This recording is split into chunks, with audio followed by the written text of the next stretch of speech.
My name is John Dunning. I'm really honored and happy to be part of the AVCA virtual convention for 2020. Um, no matter where it is or what time of day or anything like that, I'm always excited to talk about volleyball. Uh, I love the whole game. I love coaching, but I think the part of the game that excites me a lot is offense. The position in the game that excites me to think about and train and talk to people about and experiment with training kids is the setting position. We're not going to spend our time today talking about necessarily how to physically train the setters. We'll get into it just a touch from a point of view.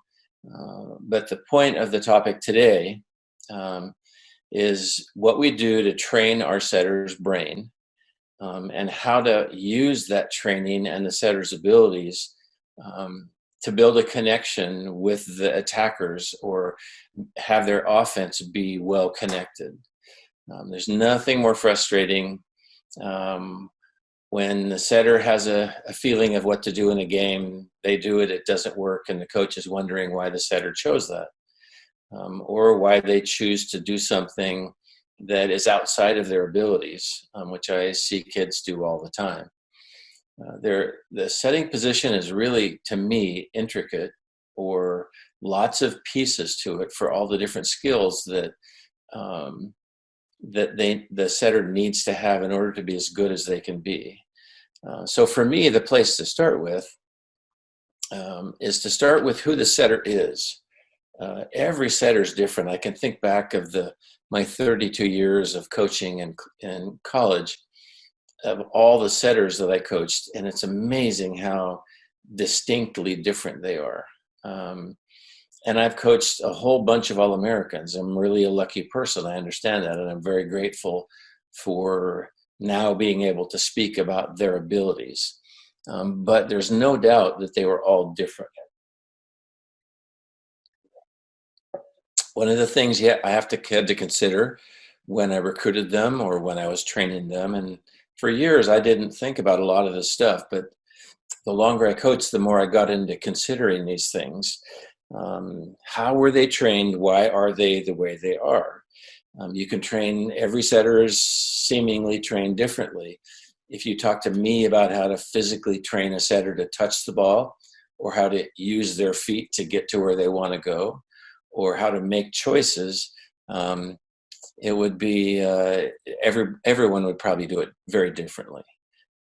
And I love that part of the game. I love that part of training. But one of the things that I think I would do right today if I was recruiting a setter is I would talk to their coach or coaches, perhaps talk to them about how they were trained. I mean, I know I had situations in the gym where I had a new setter in my program. We were beginning her training, and I would stop, and I like to ask questions. But I would stop and say, okay, now, I know you're doing some back setting reps. Can you explain to me how you back set? And have the setter look me right in the eye, who's an All-American eventually, multiple times, and say, I have no idea. Or say, toss me some balls so I can kind of figure it out, what my motion is like.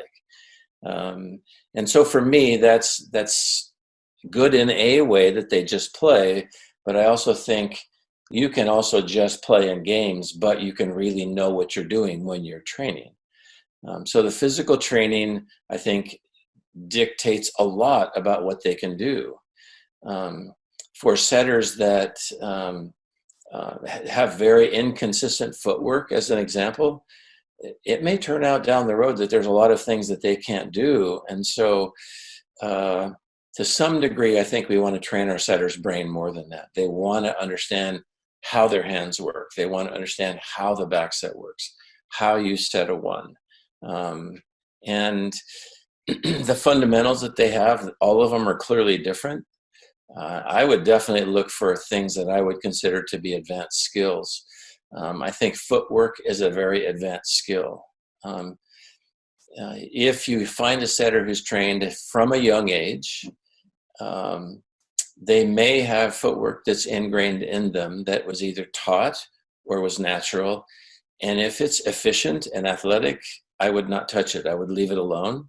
But if it's a time waster, or it takes part of the game away from them, unknowingly in a lot of cases, I think a lot of setters are easily readable by defenses and by other coaching staffs.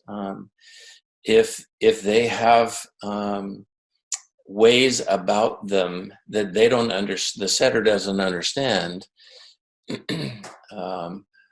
or that they just don't understand that part of the game. And so I think knowing what their fundamentals are, where they came from, also finding out about what they know about offense, what they know about the game and how you go about winning.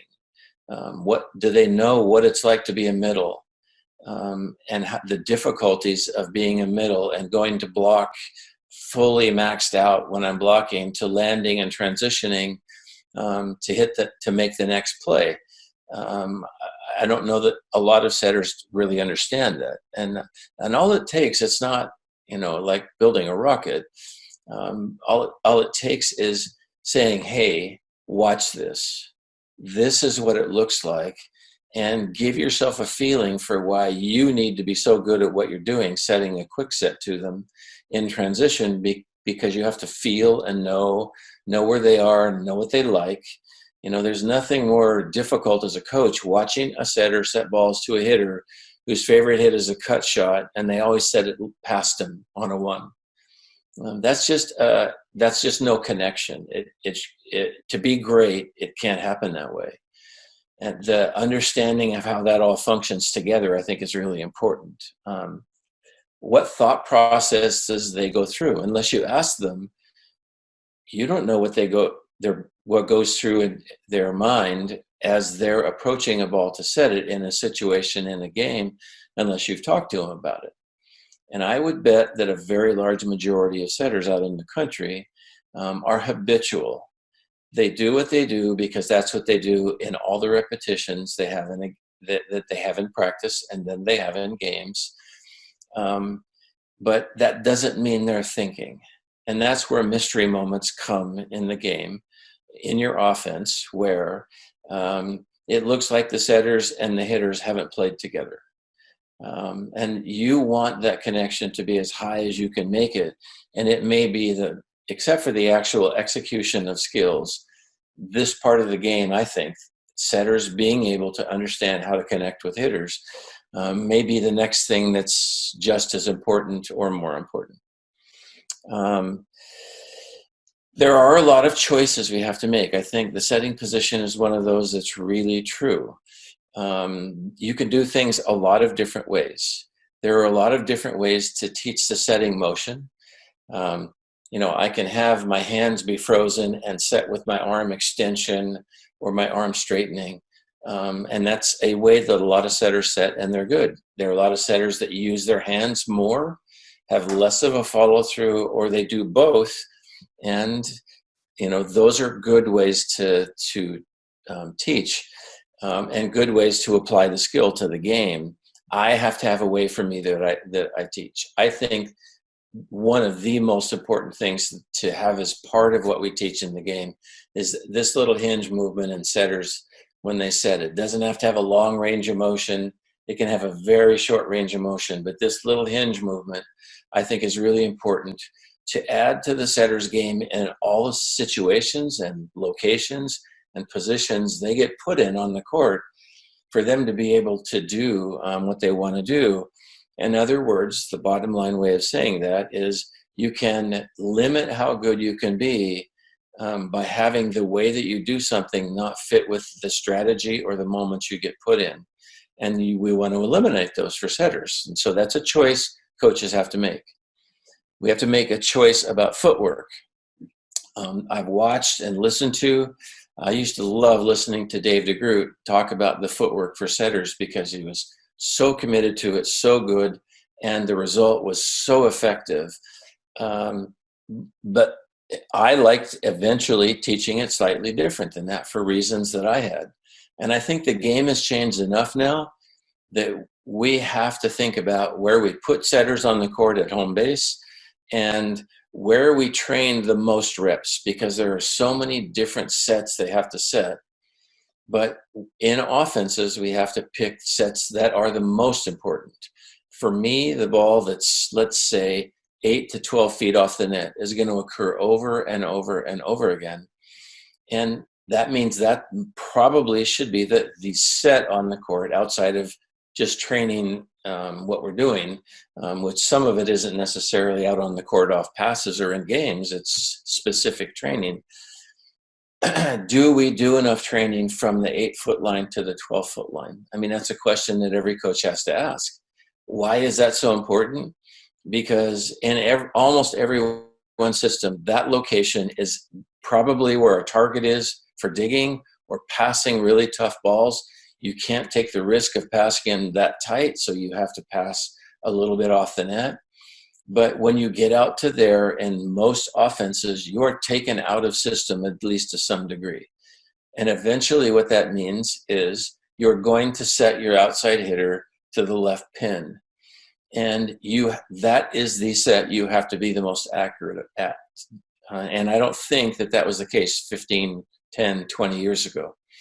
We used to train almost exclusively, or lots, a very high percentage, on the net, so that those in-system moments, we had a technique we could use, a thought process maybe that we had, and the execution of the set, so that it repeated itself, so our offense was connected. All right, but that occurrence may happen a lot less than the ball being passed or dug to the 7 or 8 or 12 to 13-foot line. We have to have footwork that sets the person up to be very effective at that point. And we have to rep it enough so that they can set that outside hitter and perhaps a backside hitter, and that be the set that they're the best at. Because if you're defending a team that gets out of system and they don't connect well, there isn't a very good connection in that situation, you love it as a defender, because you know they're out of system, they shouldn't take risks, and they're going to hit so many balls that you can dig in that situation. In other words, they're not going to take a high percentage of good swings.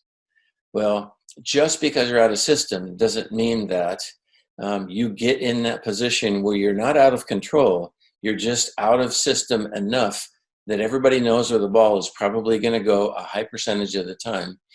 And you better be good at it, because you better get as close to 100% of good, solid swings out of that as you can. And good attackers, that's all they want.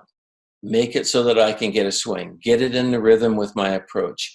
Get it in a location for me, whether I'm the hitter that needs it tighter so I can tool more, or I can hit shots more, or I'm the person that's off a little bit more, and I'm just swinging at the court with great velocity because that's who I am.